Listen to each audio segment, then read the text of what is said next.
ప్రేమించి పెళ్లి చేసుకున్న నన్ను కాదని వేరొక వ్యక్తితో సంబంధం పెట్టుకొని నన్ను మోసం చేసింది అని అంటున్నాడు వరుణ్. అసలు తనకు వచ్చినటువంటి కష్టం ఏంటో తన్ని అడిగి తెలుసుకుందాం. 2 సంవత్సరాల నుంచి మేము లవ్ చేసుకున్నాం. ఓకే. 1 సంవత్సరం మ్యారేజ్ అయింది. తనకి ఒకరోజు మెసేజ్లు రావడం, ఇలా ఫోన్లు రావడం, మాట్లాడితే పుట్టింటికి వెళ్ళడం, ఇలా జరుగుతూ ఉండేది. అంటే వేరే అబ్బాయితో మాట్లాడుతుంది అన్నట్టుగా మీకు అర్థమైంది. అర్థమైంది మేడం. అమ్మాయిని కాదు, ఎందుకంటే సినిమా అంటే అమ్మాయితో కూడా మాట్లాడొచ్చు కదా. అవును మేడం. తర్వాత వారం రోజుల తర్వాత తను ఫ్రెష్ అవుతుంది. నేను అప్పుడు ఆఫీస్ నుంచి వచ్చాను, ఫ్రెష్ అవుతుంది. ఫోన్లో న్యూడ్ కాల్ మాట్లాడుతుంది మేడం. నేను బెడ్రూమ్లోకి వచ్చేసరికి నాతో రొమాన్స్ చేయడానికి ట్రై చేసింది, ఫోన్ పక్కన పెట్టి. అసలు నువ్వు వస్తున్నావని ఆవిడకి తెలుసా? తెలియదు మేడం. తెలీదు.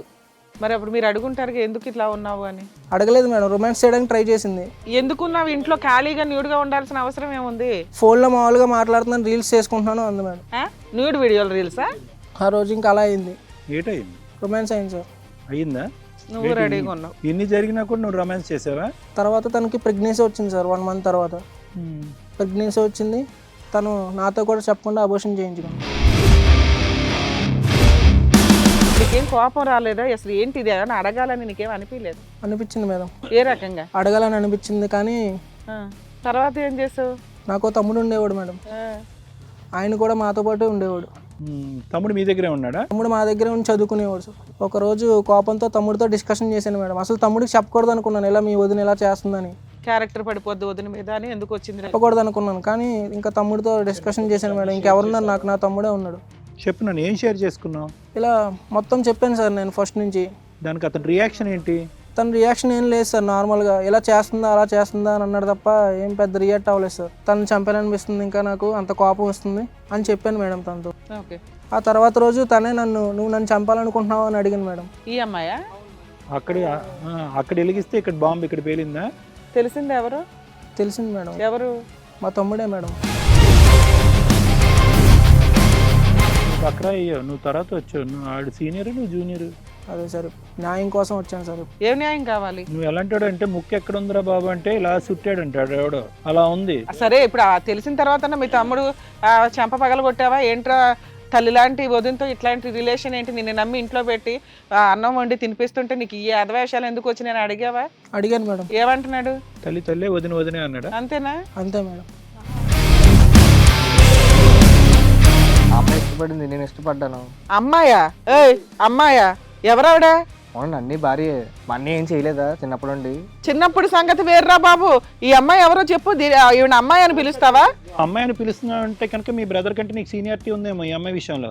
అసలు అమ్మాయి ఏంటి? ఆవిడకు ఒక క్యారెక్టర్ వచ్చింది. నువ్వు జూనియర్ కాలేజీలో. అవునండి, నాకు అమ్మాయి నచ్చింది. ఎప్పటి నుంచి నచ్చింది అయ్యరా? మీ అన్నయ్యకి నచ్చిన తర్వాత నీకు నచ్చిందా? మీ అన్నయ్యకి నచ్చక ముందే నచ్చిందా? అది నా క్వశ్చన్ ఇక్కడ. మా అన్న పెళ్ళైన నెలకి నచ్చింది. వదిన్ని ఇష్టపడ్డావు. మీ ఇద్దరం ఇష్టపడుకున్నాం. ఎలా పెంచారయ్యా మీ తల్లిదండ్రులు మిమ్మల్ని? ఆ అమ్మాయి ఇష్టపడిందండి. అమ్మాయి కాదయ్యా బాబు, ఆవిడకు పేరుంది చెప్పు. కావ్య.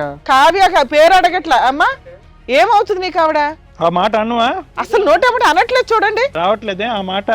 పేరు చెప్తున్నాడా, అమ్మాయి అంటున్నాడు ఏమిటో. అమ్మాయికి ఇష్టం కదండి. ఇష్టమా కష్టమన్నది వదిలేసే. ఆవిడ ఎవరు అని అడిగారు మేడం. వదిన అని చెప్పడానికి కింద మీద దొల్లేస్తున్నావు నువ్వు. నేను ఇష్టపడినప్పుడు నాకు అలా వదినవుతుందండి. సో లవర్ అంటావు. మీ అన్నయ్య భార్య నీ లవర్. నేను ఉంచుకుందాం అనుకున్నాను అమ్మాయిని. బా రే పొడిసేస్తున్నారా బాబు.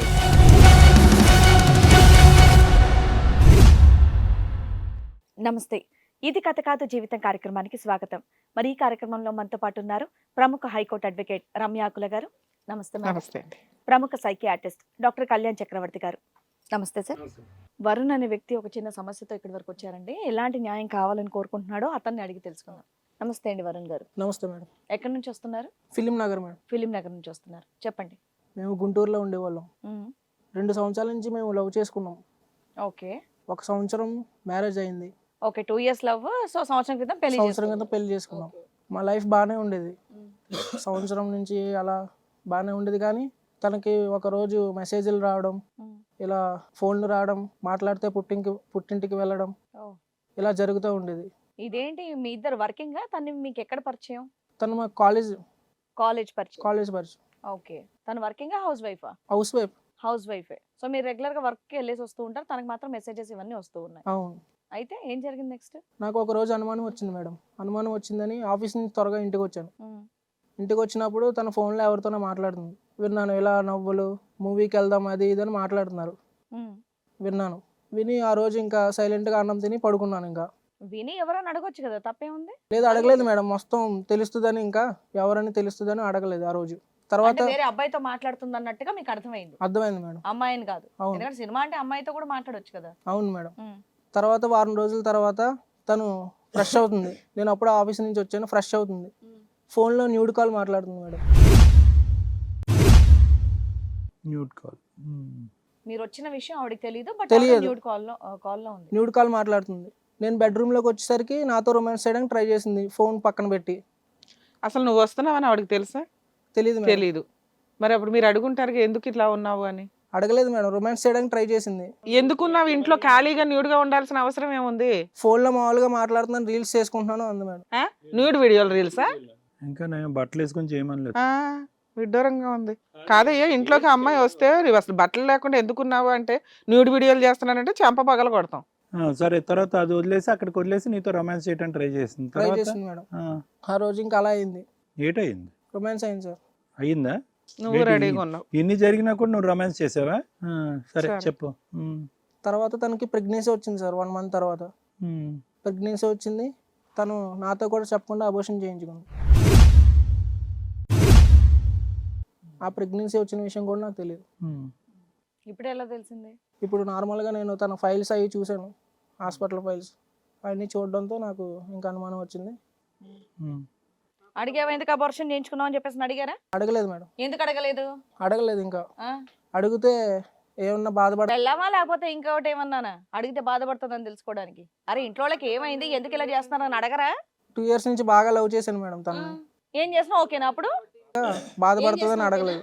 అది కాదు, నీకు ఇప్పుడు లవ్ చేసినటువంటి అమ్మాయి వేరే వ్యక్తితో న్యూడ్ కాల్స్ మాట్లాడుతుంది. సరే, ఫోన్ కాల్స్ మాట్లాడుతుందో, అమ్మాయితో మాట్లాడుతుందో, అబ్బాయితో మాట్లాడుతుందో క్లారిటీ లేదని అనుకోవచ్చు. నువ్వు అడగలేదు, వేచి ఉందాం చూద్దాం అనుకున్నావు. పబ్లిక్గా నువ్వు కిటికీ తెరిచి చూసేటప్పటికి న్యూడ్ కాల్స్ మాట్లాడుతున్నటువంటి ఆడపిల్ల ఎవరితో మాట్లాడుతుంది అనేటటువంటిది బేసిక్ అడగవా? అడగలేదు సార్. ఎందుకు అడగవు? తను బాధపడుతుందని అడగలేదు. దాని బాధ అన్నారు, చవట అంటారు. నువ్వు అడిగితే వదిలేస్తుందేమో, కేసులు వేస్తుందేమో అని భయపడ్డావా? అర్థమే కావట్లే. అబ్నార్మాలిటీ ఒక అమ్మాయి అలా ఉంది అంటే. నాకు తమ్ముడు ఉండేవాడు మేడం. ఆయన కూడా మాతో పాటు ఉండేవాడు. తమ్ముడు మీ దగ్గరే ఉన్నాడా? తమ్ముడు మా దగ్గర ఉండి చదువుకునేవాడు సార్. సరే సరే, తమ్ముడు మీతో పాటే ఉన్నాడు, చదువుకుంటున్నాడు. మరి న్యూడ్ కాల్ మాట్లాడుతున్నప్పుడు తమ్ముడు ఎక్కడున్నాడు? తమ్ముడు అప్పుడు కాలేజీలో ఉన్నాడు సార్. కాలేజీలో ఉన్నాడు. Okay okay. కానీ బేసిక్ అబార్షన్ అయినటువంటి అంశాన్ని కూడా నువ్వు ఆవిడని ప్రశ్నించుకోవటం అనేది చాలా విడ్డూరంగా ఉంది. నిజంగా చాలా విడ్డూరంగా ఉంది. ఇప్పుడు మీరు అంటున్న ప్రాసెస్లో అమ్మాయిని ఫోన్లు మాట్లాడుతుంటే అడగడం అంటే భయం. ఓకే, ఎందుకు అనుమానం అని క్రియేట్ చేశాను అనుకుంటుందేమో అనుకోవచ్చు. 2, పర్సనల్గా ఆ అమ్మాయి పర్సనల్గా న్యూడ్గా ఉందండి కాబట్టి నేను అడిగితే నన్ను అనుమానిస్తున్నావా అంటది. ఫీలింగ్స్ ఆపుకోలేక న్యూడ్గా ఉందేమోనండి అని నేనే సమాధానం పెట్టుకున్నానండి అంటావు. 3వది, అబార్షన్ అనేది నీ హక్కు. నీకు తెలియకుండా అమ్మాయి అబార్షన్ చేయించుకోవడం కుదరదు. అసలు ప్రెగ్నెన్సీ వచ్చిందనేదే చెప్పకుండా ఉండడం అనేది డేంజర్ విషయం. మీరు ఆ పాయింట్ని లవ్ కమ్ అరేంజ్డ్ మ్యారేజ్ అయినా మీది, మీరు ఆ పాయింట్ని అడగడం కానీ హైలైట్ చేయడం కానీ ఏదో ఒకటి మీ హక్కు కదా అది. ఎందుకు మీరు దాన్ని హైలైట్ చేయలేకపోయారు? లేదు మేడం, అడగలేదు మేడం. తను బాధపడుతుంది అడగ. హిట్ టీవీ యాప్, ఇందులో short news, live news, entertainment shows, movies, digital magazines తో పాటు మీ జిల్లా వార్తలను కూడా ఫ్రీగా చూడొచ్చు.